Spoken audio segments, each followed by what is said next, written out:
예, 시장을 이겨라입니다. 신종 코로나 사태가 주식시장에서는 어느 정도 진정이 되는 듯한 모양새이죠. 물론 오늘은 시장이 좀 조정을 받고 있지만요. 주목할 만한 종목들은 오늘도 발굴합니다. SK증권 남양주지점 조상기 PB 오셨습니다. 어서 오십시오. 안녕하세요. 예, 늘 이제 종목 발굴에 열심이십니다.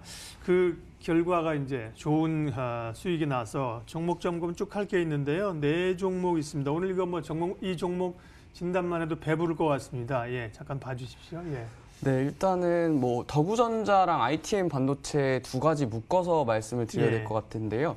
두 가지 묶은 이유는 애플 관련된 테마 성격이 좀 있습니다. 이유는 더구전자 같은 경우에는 프레스물 전문 업체로서 이제 애플 아이폰에 들어가는 뒤에 카메라 모듈 쪽에 들어가는 프레스를 만들고 있고요. ITM 반도체 같은 경우에는 애플 에어팟 기기, 저희 이어폰 기기에 들어가는 그 전자 차폐 장치를 만들고 있습니다. 그래서 둘 다 애플 에어팟 향 매출이 있기 때문에 또 그중에서 지난번에도 말씀드렸지만 에어팟 시장이 굉장히 크고 있는데 그 시장에서의 이 웨어러블 기기에 대한 수요 그리고 이 공급사들에 대한 관심이 높아지고 있는 실정인데요. 네.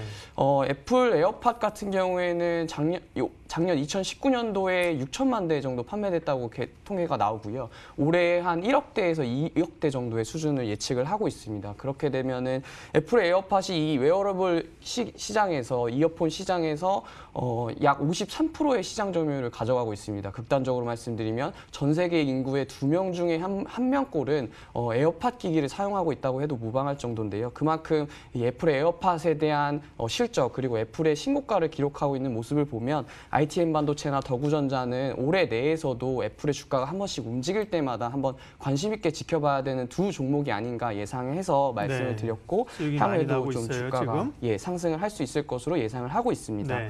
그 다음에 말씀드렸던 종목이 SFA 반도체인데요. SFA 반도체 같은 경우에는 그때도 말씀드렸지만 이 네페스나 테스나와 같은 이 동료 그룹으로서의 말씀을 드렸습니다.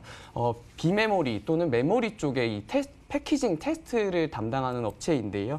아무래도 반도체 패키징을 하고 있다 보니까 반도체에서는 후공정 쪽에 담당을 하고 있습니다.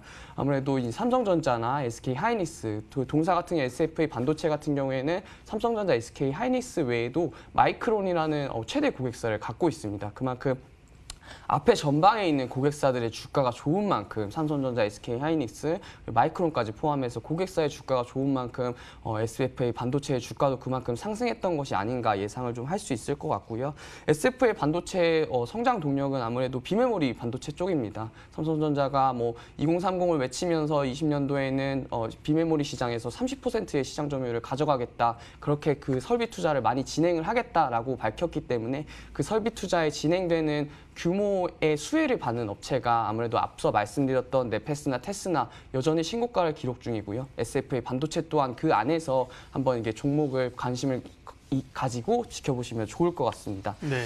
마지막으로는 SJ그룹입니다. SJ그룹은 저희 브랜드로 잘 알려져 있는 칸골 그리고 헬렌 카민스키를 브랜드로 가지고 있는 업체인데요. 네. 아무래도 이 코로나 바이러스 때문에 온라인 쇼핑이 지속적으로 증가하고 있다는 뉴스 언론 기사를 좀 보셨을 것 같은데요. 패션 업종에 있다 보니까 온라인 매출이 굉장히 중요하고요. 그 안에서 저도 한번 찾아봤는데 헬렌 카민스키와 그리고 칸골이라는 브랜드를 한번 홈쇼핑이나 온라인 모바일 쇼핑에서 검색을 해보면 검색어 굉장히 상위에 나타내는 것을 보실 수 있을 것 같습니다. 그래서 패션의 한 트렌드의 중심부에 자리 잡고 있기 때문에 그에 따른 매출, 그에 따른 SJ그룹의 주가 상승도 한번 노려볼 수 있을 것 같습니다. 네, 아주 좋은 수익을 내고 있는 종목들 진단했고요. 이 종목에 대한 이야기를 더 하고 싶으나 또 이렇게 될 기업들을 발굴하는 게 더 관심이 있기 때문에요. 오늘 두 기업입니다. 소개해 주세요. 네, 오늘은 코로나 바이러스 이후에 한번 실적이 증가하고 있고 그에 따른 그 이후에 한번 관심 있게 지켜봐야 될 기업들이 어떤 기업들인가 두 종목을 좀 말씀을 드리려고 하고요. 일단 전기차 테마에서 첨보라는 종목을 좀 말씀을 드리려고 합니다. 여전히 또 52주 신고가를 기록하고 있어서 관심들이 많으실 것 같은데요. 첨보라는 종목은 회사 소개 간략히 해드리면 2차 전지 쪽에서는 이 전해질이라는 양극재, 음극재가 아니라 전해질이라는 제품을 판매하고 있고요. 고객사로는 저희가 잘 알고 있는 LG화학이나 삼성 SDI 그리고 파나소닉까지 배터리 셀 업체는 모두 전해질을 공급을 하고 있습니다. 2차 전지 리튬이온 전지 쪽에 들어가는 전해질은 하는 역할이 뭐냐면요. 양극과 음극재가 있으면 그 안에 이 전해질이라는 물질이 이온을 이동시켜줘서 전기가 흐를 수 있게 만들어지는 전해질인데요. 향후에는 이 전해질의 기술력이 높아지게 되면 배터리가 그만큼 수명이 길어지게 되고 그 배터리가 수명이 길어진 만큼 자동차가 오랫동안 전기차로서의 주행거리를 늘려나갈 수 있는 장점이 있습니다. 따라서 첨보가 만들고 있는 전해질 그리고 전해액 등이 향후에도 기술력이 좀 더 발전하게 되면 앞서 만들어졌던 배터리 셋업체인 LG화학이나 삼성 SDI의 배터리의 수명도 그만큼 길어지게 되고 자동차의 주행거리도 그만큼 길어지게 될 수 있는 기술력을 갖고 있는 회사입니다. 따라서 주가도 그만큼 상승을 하고 있고요. 동사 2차 전지뿐만 아니라 디스플레이 반도체 쪽도 영위를 하고 있는데요. 디스플레이 쪽에서는 LCD 식각액을 만들고 있고요. LCD 식각액 쪽에서는 아미노 테트라졸이라는 국내 시장 점유율 1위인 식각액을 만들고 있습니다. 아무래도 반도체 소재 쪽이다 보니까 저희 요새 유행하고 있는 소부장이라는 소재 부품 장비 쪽 테마에서도 첨보라는 종목을 한번 지켜보시면 좋을 것 같고요. 반도체 쪽에서도 세정 소재를 만들고 있어서요. 요즘에 세정 소재의 주가들이 조금 들썩들썩하고 있는데요. 그 안에서 첨보라는 종목을 바라보셔도 좀 좋을 것 같습니다. 투자 포인트로는 2차 전지 소재에 대한 증설 모멘텀이 있습니다. 동사 아무래도 이 전해질이라는 물질이 그만큼 많이 쓰이다 보니까 향후에 공급을 대비해서 증설을 진행 중에 있습니다.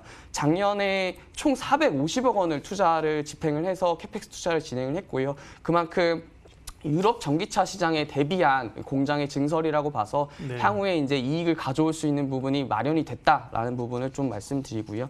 두 번째는 그동안의 실적을 잡고 있었던 것은 반도체 쪽 그리고 디스플레이 쪽의 적자였는데요. 디스플레이는 아무래도 LCD 공장에 납품을 하고 있다 보니까 LCD가 국내 업체들은 접고 있는 상황이기 때문에 그만큼 LCD 쪽에 디스플레이 쪽의 매출이 좋지 않았고요. 알겠습니다. 반도체 쪽도. 가격은 제가 말씀드릴게요. 첨보는요. 현재가는 78,000원이고요. 목표가는 88,000원, 손절가는 68,000원 제시해 주셨어요. 제가 빠르게 끊는 이유는 한 종목을 맞아 보려고요. 다음 기업은요.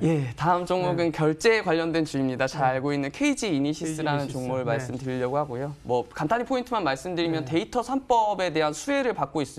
요즘 NHN 사이버 결제도 굉장히 주가가 신고가를 기록하고 있고 KG 이니시스도 신고가를 기록을 하고 있습니다. 데이터 3법의 수혜를 받고 있는 결제주들이 상승을 하고 있는 건데요. 그 데이터 3법 안에서 지켜봐야 될 이 마이 데이터라는 것이 있습니다. 아무래도 간략히 말씀드리면 KG 이니시스도 결제주고 NH 사이버도 결제주인데 그 결제를 함으로써 신용정보가 아무래도 개인의 신용정보가 적극적으로 활용될 수 있는 법적인 부분이 통과가 됐다. 그래서 KG 이니시스나 NH 사이버 결제 등이 이 결제를 통한 개인의 신용정보를 활용해서 어떤 빅데이터를 활용할 수 있는 데이터를 갖고 있는 회사들이 아닌가라는 부분에서 관심을 좀 받고 있는 것 같고요. 향후의 트렌드는 온라인 쇼핑이고 모바일 쇼핑입니다. 오프라인 쇼핑은 그만큼 줄어들고 있고 저희가 코로나 쇼핑 때문에도 단기적인 이슈를 코로나 바이러스 때문이라도 단기적으로 아무래도 이마트나 하이마트 같은 곳에서 쇼핑을 더 지양하게 되고 온라인 쇼핑이나 모바일 쇼핑을 좀 더 지향할 수 있게 되기 때문에 그에 따른 결제주의 실적 또한 상승할 수 있을 거라고 보고 있습니다. 따라서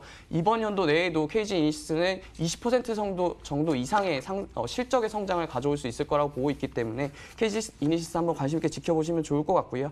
자회사의 성장성도 있습니다. KG 이니시스 같은 경우에는 KG 모빌리언스 그리고 KG 에듀윌 그리고 KFC 코리아까지 모두 자회사들이 실적이 턴어라운드 하고 있는 실정이기 때문에 2020년도에 결제주로서의 KG 이니시스 한번 바라보시면 좋을 것 같고요. 알겠습니다. 가격 전략 매수가 19,000원, 목표가 23,000원, 손절가 15,000원 말씀드리겠습니다. 그건 제가 말씀드리려는데 한 번 더요. 매수가는 현재 수준입니다. 19,000원 수준이고요.